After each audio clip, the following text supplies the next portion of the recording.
عايز اقول لكم يا جماعه ان الكلب اللي انتوا شايفينه ورايا هناك ده في ناس بتجيله من مدن بعيد جدا عشان تيجي تتصور معاه.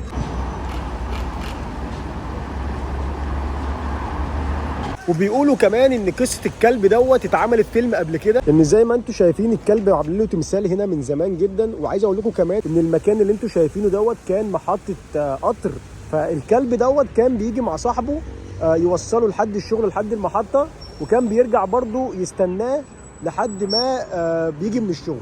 ففي يوم ده على حسب يعني الاقاويل اللي موجوده، في يوم الكلب جه يوصل صاحبه لحد محطه القطر اللي هنا، فصاحب الكلب ركب القطر وراح الشغل وما رجعش، يعني مات يعني صاحب الكلب. فمن ساعتها الكلب دوت فضل قاعد مستنيه هنا كتير جدا لحد ما الكلب مات هنا.